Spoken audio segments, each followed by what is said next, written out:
Hey, why haven't you given me any money this month? Do you have any idea how much I need to spend? I've been swamped with work, okay? I forgot to send you the money, but I'm dealing with it now. Remember that in just 2 months, I'll be completely out of debt. You don't have to keep reminding me of that, do you? Do you think I enjoy being stuck with a useless person like you? You're beyond ungrateful. How dare you insinuate that I wasted my time giving birth to you and raising you just so you could be successful today? Enough! Stop with the sarcasm. Anyone who overhears your words would think you actually love me. You think you're clever, huh? You even had the audacity to teach me about life. But guess what? I need another $5,000 this month. $5,000? For what exactly? This month, I want to buy your brother some new shoes and clothes to prepare him for work. And I also want to provide him with proper nourishment so he can keep his strength up while job hunting. He's been feeling down and losing weight because he can't find a job. I can't stand seeing him like this. And how is that my problem? Didn't we agree that I'd give you $10,000 every month until it adds up to $200,000 as a thank you for giving birth to me? After that, we'd cut ties and never bother each other again. I'm not obliged to give you more money to support him. Besides, isn't he just unemployed because he dreams of being a manager or department head rather than taking any job available? How can you say such heartless things? He's your brother, your flesh and blood. He has a decent university degree and he's an extremely talented and capable person. How could he settle for some low-level employee position when he's treated as an errand boy? He deserves more than some menial job where he's treated like a servant. Huh? Don't think that your little amount of money gives you the right to say whatever you want about my son. Whatever you want, but I won't give you any extra money. Oh, hold on. I've thought about it again. $200,000 is probably not enough to compensate for my love, effort, and sacrifices in raising you. Moreover, my son is about to get married. If he doesn't have a car or a house, society will look down on him. So before you cut ties with us, you better buy your brother an expensive car and a fancy house. Otherwise, don't even think about escaping from me. What? That was never part of our agreement, and you know it.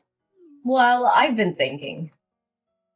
Aren't you the manager of a prestigious company? With your high salary, it shouldn't be a problem at all. Just a few more years and you'll be able to fulfill this obligation, won't you? That's not the point.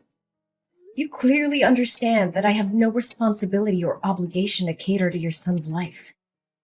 If it weren't for my father's dying wish, instructing me to take care of you and your brother until he can stand on his own, I would have cut ties with you a long time ago, Kimberly. You're such a heartless monster of a child. How could you prioritize the words of a dead man over mine? The one who raised you. Because he treated me fairly, unlike you. So what about your poor dead father, leaving me to work tirelessly to provide for you and your brother? And now you treat me like a burden. Kim, don't you feel any shame when you claim to have taken care of me? Have you ever treated me to a decent meal or shown me the love a mother should? No, you treated me like a servant. Don't forget how cruelly you treated me. Ugh, why bring up the past? I did what I did to toughen you up, to teach you how to survive in this world. It was all for your own good. Haven't you always listened to your father? Then obey his wish. Give me money, take care of us, and provide for my son and me for the rest of our lives. Dad said, until your brother comes of age. He's already 25 years old now. When will he finally grow up and take responsibility for himself? I don't care about that. You're my daughter, and you will do as I say. You will take care of my son and help him live a comfortable life. And if you can't buy him a house and a car, why don't you use your position as the head of the department to get him a job in your company? You can't let him struggle in this cruel society, can you? Hey, are you kidding me? This is absurd. I won't use my professional position to indulge in your unrealistic demands. I don't have time to joke with you. You have such a prestigious position, yet you can't even secure a job for your own brother. You're completely useless. This is not how it works. This is a professional environment, not a favor bank. Besides, your son lacks the qualifications and work experience necessary for the position. The recruitment process is rigorous, and I can't just hand him a job. But he's exhausted from his job search. He's constantly rejected by reputable companies, forced to work in lowly positions, and treated like dirt. I won't let my beloved son suffer. But if he works at your company, you can protect him. No one would dare bully him then. Everyone starts from entry-level positions and works their way up. He needs to learn the value of hard work and perseverance. Being overprotective won't do him any good. Huh! So now you're trying to portray yourself as mature and independent, huh? Treating this family like strangers, as if we're not connected by blood. What a waste of my love and all the hardships I endured to give birth to you and raise you all these years. But my dear daughter, I won't blame you for not loving me. I understand. It's all my fault. When your younger brother was born sick, almost on the brink of death, I simply thought you were a strong and understanding child, capable of taking care of yourself. Therefore, I focused on loving and pampering your brother more. But I never imagined it would make you hate me so much. It must be all my fault. All right. Stop dwelling on that old story. Fine. This will be the last time I help him. Promise me that if you make any more demands, you will pay me the full $200,000 and disappear from my life. All right, my dear girl. But remember, make sure to get your brother a good, respectable job. My precious son is not meant to be a mere errand boy or an ordinary employee somewhere. I can't make that decision alone. I will reach out to HR and arrange an interview for him with me and my boss. If he passes the interview, he will be assigned a suitable position based on his abilities. That's the best I can do. That's acceptable. As long as you're there to protect him, no one will dare to bully him. Make sure to tell him not to reveal our sibling relationship at work. I don't want others to make assumptions. I'm sure you also don't want your son to be labeled as incompetent and useless, relying on his sister to secure him a job, right? Fine, don't worry about it. Oh, I'm thrilled to hear that my son is finally going to have a job. I need to make preparations for him. Hey, Kim, do you know where James is? I can't get in touch with him. Did that jerk run away after causing all this trouble? Why are you using such harsh words to scold him? Can't you see how scared he must be? He didn't want things to turn out like this. He did it for the sake of our family. As his older sister, shouldn't you try to comfort him and find a resolution instead of berating him? What? So you already know what happened and yet you're still defending him? James might have to go to jail and pay double the contract value, which amounts to $1 million. And I could also be held accountable and face an investigation. Why would anyone want that? It's just a stroke of bad luck. Besides, it's not as catastrophic as you're making it out to be. You just need to compensate the company for the contract, and everything will be fine. Do you think it's that simple? James colluded with the construction material suppliers, replacing the materials my company purchased with cheaper, lower quality ones and pocketing the price difference. He was in charge of procuring materials for this construction project. If it weren't for a surprise inspection conducted by the corporation today, it would have been difficult to uncover his deceit because he always knew my inspection schedule and could easily prepare in advance. Do you realize that building a structure with substandard materials can lead to serious incidents and damage my company's reputation like this? He didn't do it on purpose, did he? He was lured into this by the sales side. Unfortunately, he got caught. You know he lacks experience in work and life, so it's understandable that he made a small mistake. Just a small mistake? The company has already involved lawyers and the police. Can you still defend him? Do you realize that this could result in up to 10 years of imprisonment? The police are already investigating, and James won't be able to escape the consequences. He directly signed the receipt for the fraudulent goods, and the supplier admitted to the fraud as well. Not only will he have to go to jail, but I'll also have to take responsibility for this mess. Tell me where he is. He needs to face the consequences of his actions. Enough! It has come to this point, and you have to find a solution instead of placing all the blame on your brother like that. What other solution do you propose? The only way now is for James to turn himself in and accept the consequences of his actions. But remember, this is his responsibility, and I won't beg for him. Ariana, my dear daughter, I know you love your brother and me. You've always done everything for our family, right? But I'm running out of options. It's beyond my capability to fix this.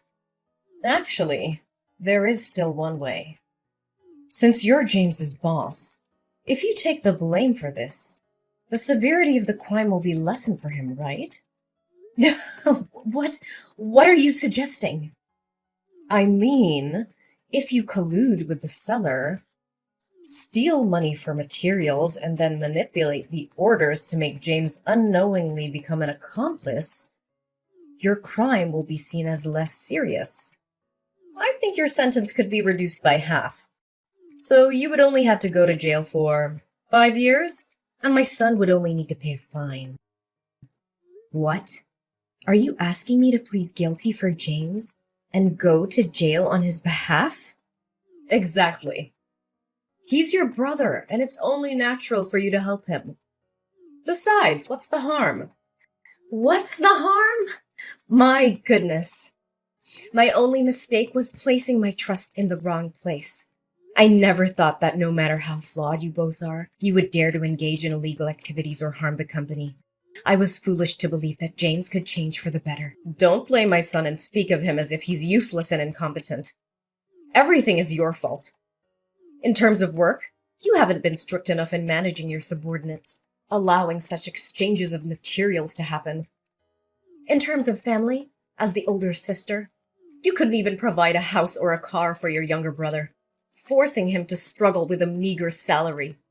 And because of his low income, he can never afford a house.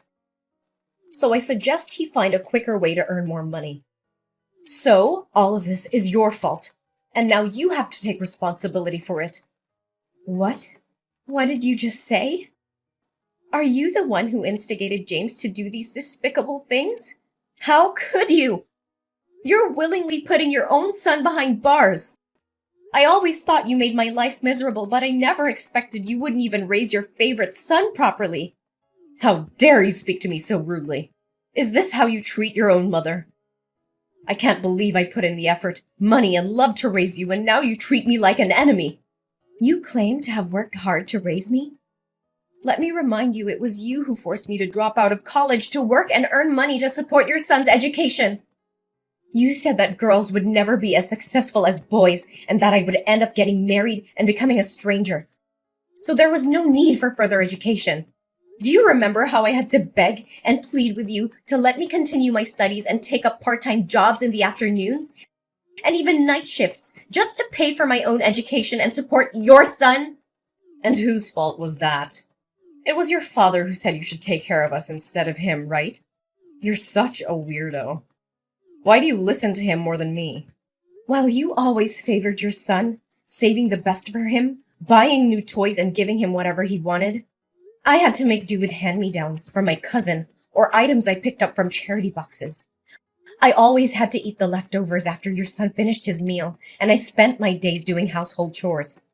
Thankfully, I had a father who loved me, but he didn't have much money and was constantly oppressed by you. All he could do was comfort me and buy me ice cream whenever he saw me unhappy. Oh, don't say that. I still love you. I always think of you, care about you, and worry about you. So let me ask you this question. If you can answer it correctly, I will plead guilty for James as you wish. Fine. Ask away. I'll answer whatever it is. What day is my birthday. What kind of question is that? Do you think I don't remember your birthday? I am your mother, the one who gave birth to you. Then don't take too long to answer. September 6th, right? That's James's birthday. Ah, I meant October 15th. Yes, I'm absolutely sure. That's your birthday. Oh, well, then it must be... Stop it! I know you don't remember anything about me. It doesn't matter. I've made up my mind. You have to plead guilty for James. You're just a girl. You'll get married and become a stranger to me, and even if you go to jail, it won't matter. But James is different. He's a boy, and he will be the one to take care of me when I'm old. He needs a bright future, a successful career, and a clean record. He can't go to prison. You can stop with your nonsense now. Do you remember our deal? What deal are you talking about? If you ask me to do anything more than finding James a job, then all previous agreements, including the $200,000, will have to be returned to me. And we will cut ties immediately. Furthermore, you and James will have to move out of my house. So what? What are you gonna do, huh? I have no money to repay you, and I won't leave this house. You have no right to kick me out. I will make a scene and show everyone what an ungrateful, disobedient daughter you are. Oh, I haven't revealed everything yet. Of course I won't demand the money back because both you and James will have to earn another $1 million to compensate my company. And as for leaving the house, I won't be the one to ask you to leave. I'll leave it to the police. You can sit there and wait comfortably because the police will come to pick you up. What? Why are the police involved in this? Do you remember when you accidentally confessed that you instigated James to steal money from my company?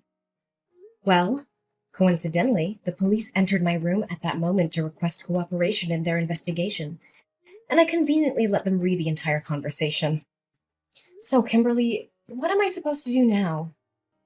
I can't plead guilty for your son, whether you like it or not. But here's some good news for you. You'll be able to accompany James in jail and not have to worry about accommodation and food for the next... let's say at least 5 years. You... How dare you betray your own mother? Ariana, you can't do this to me! But we already cut ties. No. It's much deeper than that, Kimberly. From this moment forward, I declare that you are no longer my mother. I refuse to be associated with someone who is willing to sacrifice ethics, integrity, and the well-being of others for personal gain. Our DNA may be the same, but our values and principles couldn't be more different. How can you say such things? We're family, Ariana. You can't just disown me like that. Family is supposed to be a source of love, support, and trust. But you've shown time and time again that you're willing to betray those ideals. I won't allow myself to be dragged down by your immoral actions any longer. I choose to surround myself with people who uplift and inspire me, not those who bring me down. Ariana, please, I'm begging you to help me. I know I've made terrible mistakes, but I genuinely love you more than anyone, even more than James. You're my daughter, and my heart aches at the thought of losing you. Begging for help now, Kimberly? After all that's happened? It's quite ironic that you claim to love me more than James. Your words hold no weight when your actions have shown a different story. Ariana, please, I'm begging you to listen. I know I've made mistakes, but deep down, my love for you has always been greater than anything. Please, Ariana, I'm on my knees begging you. Don't turn your back on me. You're my daughter, my flesh and blood. Kimberly, love is not a bargaining chip or a means to escape the consequences of your actions. I need to prioritize my own well-being and the well-being of others. I'm sorry, but I can't be the one to save you from this. It's time for me to move forward without you. So here's how things turned out in the end. Kimberly and James, well, they didn't get off easy. The judge threw the book at them and sentenced them to a solid stretch in jail. James got slapped with a 10-year sentence, while his dear old mom, Kimberly, got a solid 8 years. Ouch. As for me, well, I managed to dodge that bullet.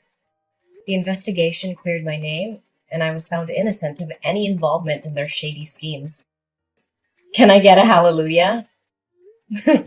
It was a huge relief, let me tell you. No bars for this gal. But you know what? I decided it was time to make a fresh start. I couldn't stay in that house anymore, with all the memories of deceit and betrayal lingering in the air. So I packed my bags, sold that place, and bid farewell to that chapter of my life. Good riddance. I landed in a new town, ready to hit the reset button. And guess what? Fate had a little surprise in store for me. I met someone special, someone who saw past the scars and the baggage I carried. They loved me for me, flaws and all. Talk about a breath of fresh air. Together, we embarked on this crazy journey called life. We laughed, we cried, and we built something beautiful. It's amazing what can happen when you let go of the past and open yourself up to new possibilities. Love found its way into my heart, and I couldn't be happier. So here I am, sipping my coffee and reflecting on how life can throw curveballs at you. But hey, I made it through. I'm stronger, wiser, and surrounded by love. The darkness may have tried to bring me down, but I emerged victorious, ready to embrace the future with open arms. Here's to new beginnings and writing our own happy endings. Cheers!